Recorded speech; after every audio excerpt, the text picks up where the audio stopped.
Jordan Walker is back. Plus, today we take a look back at the month of May on the offensive side of things and one hitter who needs to step it up in a big way. This is Locked On Cardinals. You are Locked On Cardinals, your daily St. Louis Cardinals podcast, part of the Locked On Podcast Network, your team every day.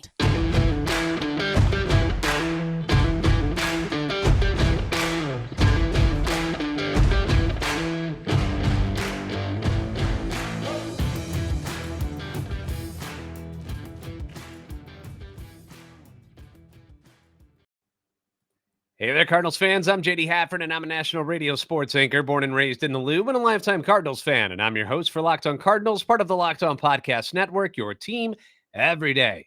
Follow me on Twitter at JD Sports Radio. You can follow the podcast at LO_Cardinals. I want to thank those of you who make Locked On Cardinals your first listen every day. We are free and available wherever you get your podcasts. You can find us on iTunes, Spotify, Google Podcasts, as well as YouTube. Like, subscribe, and comment. That way you can interact with us. Hit the notification button so you know when new episodes are posted. This is a show serving Cardinal Nation and giving the best fans in baseball all of the info about the birds on the bat. Today's episode being brought to you by Gametime. Download the Gametime app, create an account, and use code LOCKEDONMLB for $20 off your first purchase. Last-minute tickets, lowest price, guaranteed. So we got some unexpected and exciting news yesterday. There's a bad side to it, but most of it, happy thoughts. When we found out yesterday that the Cardinals were going to recall top prospect Jordan Walker, coming back up to the Major League club. Great news, right? The unfortunate side of this is that Lars Nootbaar will not be with the team for a while. He is out, going on the IL with the back spasms. Lower back is what they're saying is the issue.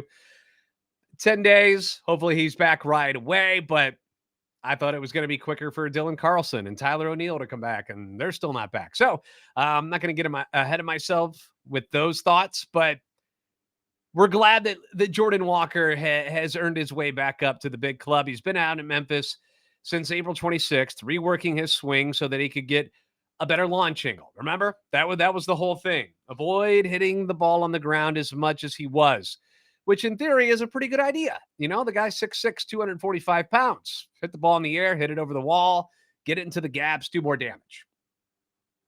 It's not like he wasn't any good, though, when he left, right? It's not like he stunk. You know, he was hitting 274. He had 3 doubles, 2 home runs, 11 RBIs, but he had a 321 OBP. His slugging was just 397, and the OPS was at 718. His ground ball rate was extremely high, which is something you don't want. He was at 58.5. The league average is 44.8. And with a full outfield at the time, with O'Neill, Carlson, and Nootbaar, all of them were healthy. They needed to play too. The Cardinals felt he could benefit from more playing time at Memphis and give him a chance to work on this whole launch angle thing, which I didn't have a problem with it. I didn't mind that they sent him back down, especially if you're not playing him, you know, on the Major League roster, then what the hell is he doing up there? So it made sense. But I've said all along, the mistake was not sending him back down. The mistake was made when they kept him on the opening day roster in the first place, knowing that playing time was tight in the outfield already. You already had your 3 main outfielders. You also had Alec Burleson and Juan Yepez as names that you wanted to get playing time. They end up sending Juan Yepez down so they could keep Walker, but you don't want Walker to be your 5th outfielder. So then they had to play him out of necessity, and then he kind of got exposed by some of the pitchers, which was expected to happen. I mean, he was 20 years old at the time, 21 now. Happy birthday, Jordan, by the way. But like a good soldier, Jordan goes down, does what he's told, struggles out of the gate as anyone trying to retool their swing would have an issue with, but recently started to heat up at the plate. In 29 games with the AAA Redbirds, Walker hit 239 with 4 home runs, 6 doubles and 16 RBIs, stole 4 bases. Did not get caught, which is great. Had half as many walks as he did strikeouts, so not too shabby.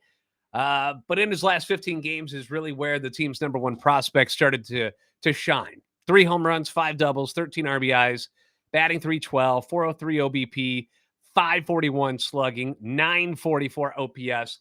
The fly ball and line drive rates were increasing. Everything you wanted him to do, he did. He's done it all, everything you've asked. And now with injuries to O'Neal, Carlson, and Nootbaar, it was time to bring him back up. Now the question is, how permanent is this particular promotion?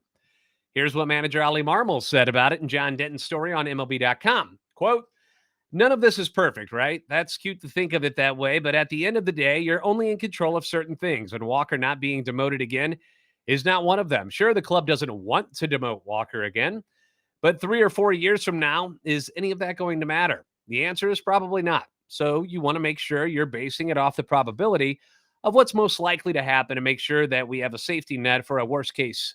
But yeah, we'd like it to be where he comes up and stays up here." Ali continued saying, getting him back here has been the goal the entire time, the whole time. Walker's maturity played a big role. We set him down because of his maturity.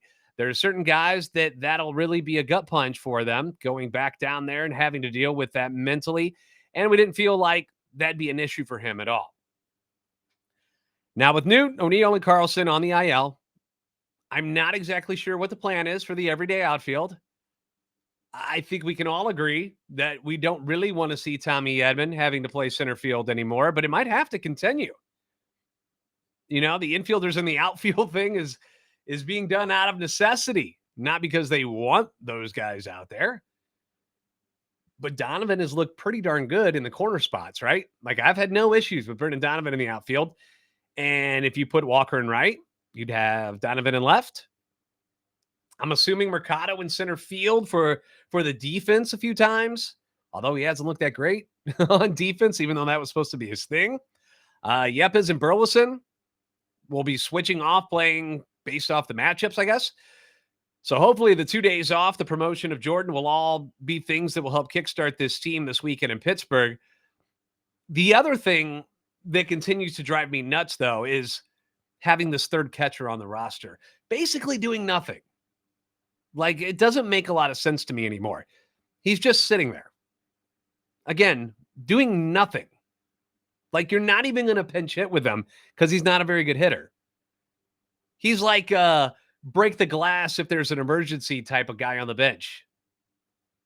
He's the security blanket. But with the outfield in shambles right now, and that's what this is there not someone else? Is there anybody else who could come up and actually, participate in helping this team win? I understood it during the 19 games and 19-day stretch where if something happened to one of your catchers, you're kind of in trouble. So keeping them around might have been a smart idea. I got that. I understood that, but we're done with that. Moises Gomez and Lucan Baker are hitting the snot out of the ball at Memphis. Just crushing it. They're hitting better than Jordan Walker was. Yet they remain in Memphis. I don't get it. I cannot be on board with that. I think it's a bad move. Fine. Leave Trace Barrera on the bench instead, just in case, I guess. I don't get it. I'm flabbergasted by it. I think it's dumb. Before the Walker news, I had this whole show set up to go back and look at what kind of production we got from the Cardinals in May. So we're going to do that next. And the numbers, they might actually surprise you a little bit. Stick around and find out what I'm talking about on Locked On Cardinals.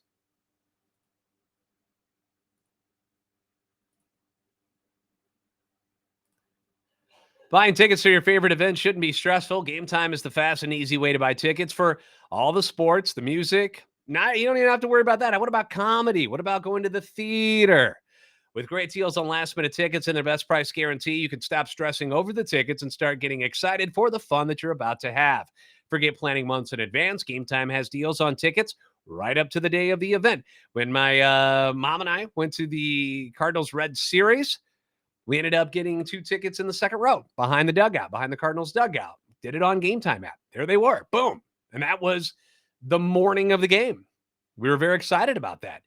They've got exclusive flash deals on tickets for football, basketball, baseball, concerts, comedy, theater, a whole lot more. The Game Time guarantee also comes with this, which means you'll always get the best price. And if you find tickets in the same section and row for less, Game Time will credit you 110% of the difference. Tickets are sent directly to your phone, so you never have to dig through your email to find them. Get the tickets you want without the stress with Gametime. Download the Gametime app, create an account, and use code LOCKEDONMLB for $20 off your first purchase. Terms apply. Again, create an account, redeem the code LOCKEDONMLB for $20 off. Download Gametime today. Last-minute tickets, lowest price, guaranteed.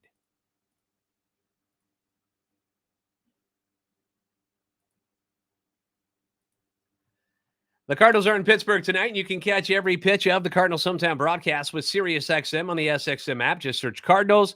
Again, thank you for making Locked On Cardinals your first listen every day. If you did not get to check out the crossover episode we did with Ethan Smith from Locked On Pirates yesterday, that was a good time. Ethan, obviously in a much better mood when the Pirates are winning. It was a tough month for them in the month of May. They fell back down to earth a little bit, but they're still ahead of the Cardinals, so he was still smiling. He was Ethan Smith smiling, at least in yesterday's episode. If you want to go give it a watch, we'd appreciate that. So here on, what are we, June 2nd now, the Cardinals are a combined 25-32 and currently sit in fourth place in the NL Central, but they're only 4.5 games back of first place Milwaukee, who is going to be taking on third place Cincinnati this weekend. So hopefully they'll beat the crap out of each other for us. And I don't think a lot of the experts would have thought that where the standings are right now, that was going to be the case when this season began. But it's the reality after the first 2 months of the year, so we have to accept it. Yeah, the ugly 10-19 start.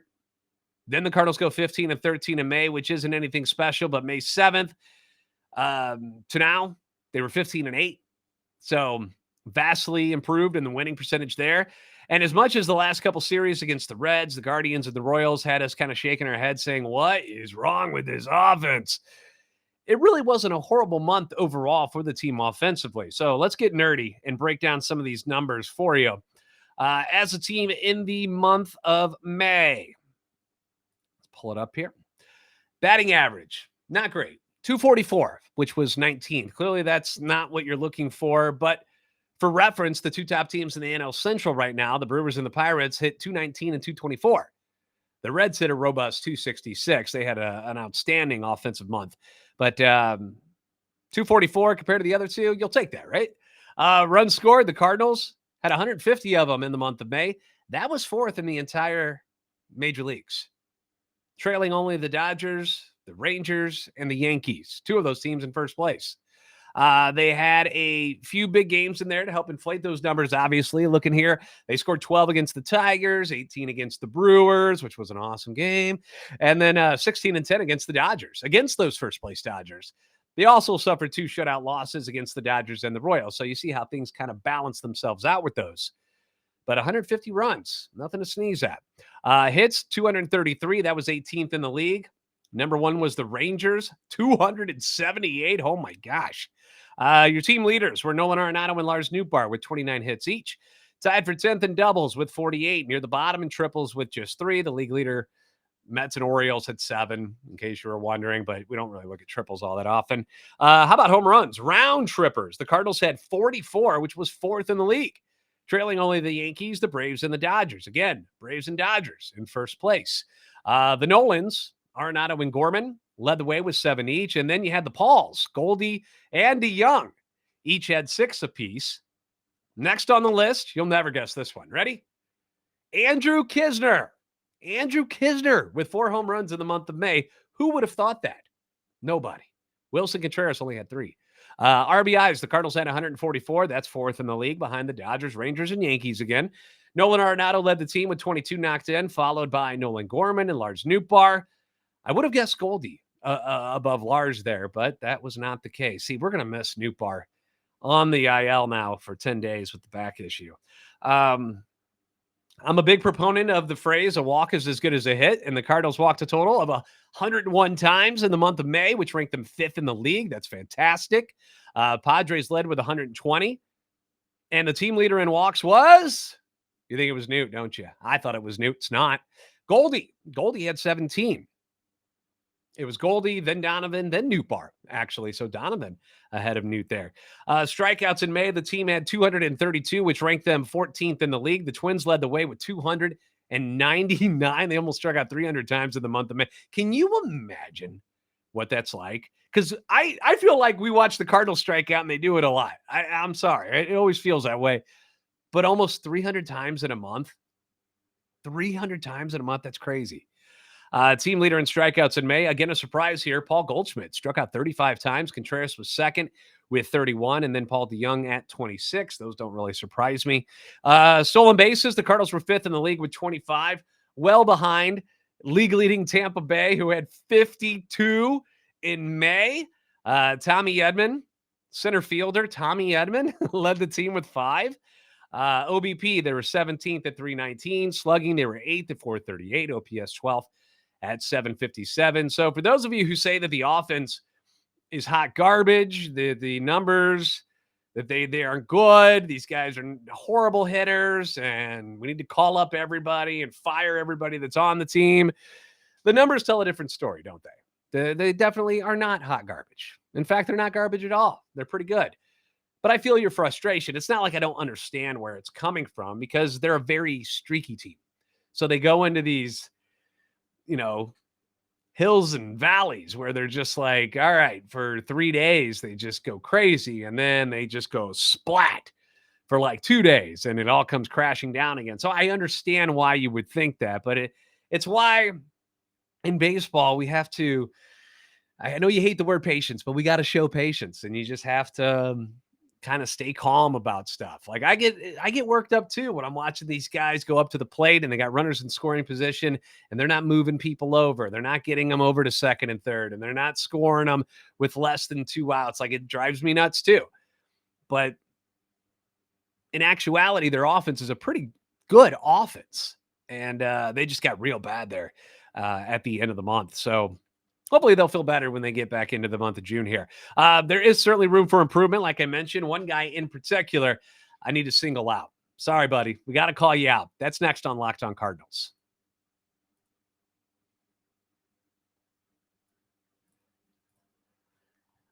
The Cardinals are in Pittsburgh this weekend, and you can catch every pitch of the Cardinals hometown broadcast with SiriusXM on the SXM app. Just search Cardinals. We did get the pitching matchups. For the Cardinals, it'll be Jack Flaherty tonight. On Saturday, Jordan Montgomery, and then Miles Michaelis on Sunday. So pretty much your top 3 are going to pitch this weekend in Pittsburgh, and they need these games, man. This is a big deal, especially if Milwaukee and Cincinnati are going to pound on each other. Cardinals got to at least get 2 out of 3 here in Pittsburgh. So I don't like doing this, but sometimes it has to happen. But what grade would you give the signing of Wilson Contreras right now? Think about that. Think about that for a minute. Don't announce it yet. But after everything we've seen in the first 2 months, he's had multiple bad slumps. In fact, he's still in one as we speak. He's won for his last 28. We knew about the defensive issue, so that shouldn't surprise anybody. He got pulled from catching duties for a bit. Whether you agree with the move or not, it happened. It just hasn't been a very smooth start to his Cardinals career. On the other hand, because I'm not Mr. Negative, I like Wilson Contreras. He's had moments like in Chicago and against the Dodgers and in Boston when he got that walk.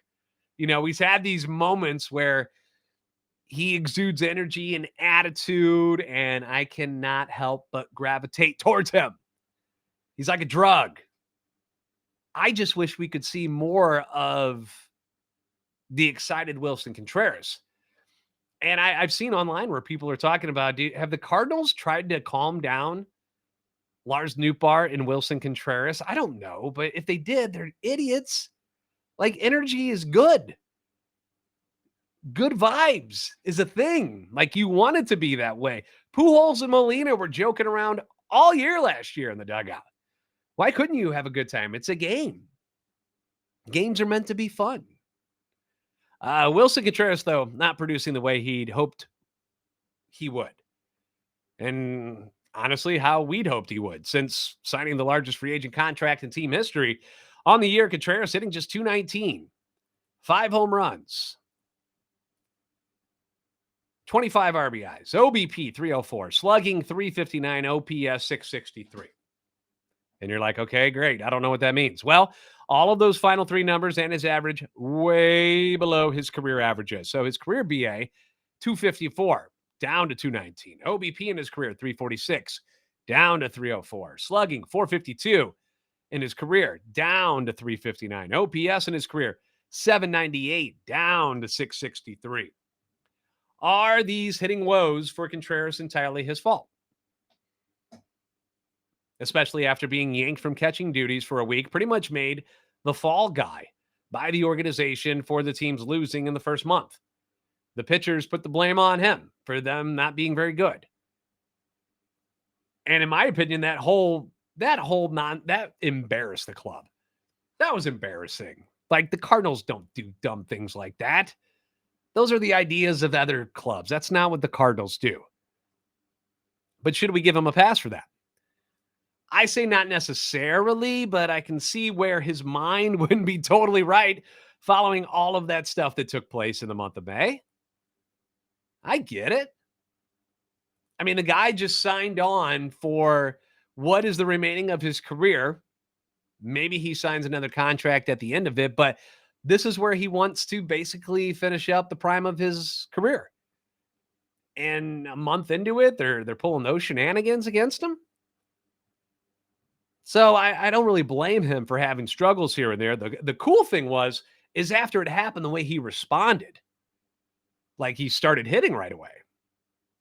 Now we got to get him back there because in little spurts, he's had a huge impact on some big games for the team, but we need to see more of that on a consistent basis. He's the guy that really has to turn things around. You know, Arenado's had an up and down year so far, but we trust him, right? He's going to be fine. Goldie, up and down here and there, but he's Goldie. You know, he's going to be fine. You would assume Edman will be fine. DeYoung, here's the thing. Hopefully the time off helped a number of these guys freshen up not only their bodies, but their minds as well, because some of them were in some ugly slumps coming into this 2-day break. Gorman, 1 for his last 18. DeYoung, 0 for 21. Edman, 4 for 26. Gorman's been a rock all year. He was bound to slip a little bit for a while. Hopefully he'll come back up. Again, Edman, never worried about him. Paul DeYoung, though. Paul DeYoung stuff makes me nervous a little bit because we've seen this movie before, haven't we? Where he comes up, has some great success, and then something happens. I don't know if the pitchers, the scouting, something happens. They figure him out, and then he falls off the cliff. The production just goes gone, and it vanishes like a fart in the wind. I'm hoping that's not the case again and that he rebounds, but I can't say that I have a lot of faith in him. But we'll see. We'll see. Maybe it'll remain being a totally different Paul DeYoung this year in 2023. I hope so. I like the guy. I want to see him succeed. Plus, it makes this team a whole lot better because now you're missing O'Neill, you're missing Carlson, you're missing Nootbaar. They're going to need some production out of DeYoung now for sure. Thanks for making Locked On Cardinals your first listen every day. Be sure to catch every pitch of the Cardinals hometown broadcast for this weekend's games in Pittsburgh with SiriusXM on the SXM app. Just search Cardinals. First pitch tonight is going to be at 6:45 St. Louis time. If you haven't already, please give us a follow on Twitter at LO_Cardinals and at JD Sports Radio. Like and subscribe on YouTube. You guys are the best fans in the business, in the world. For a reason, obviously. Best fans in baseball. I'll see you next time on Locked On Cardinals. Have a good one.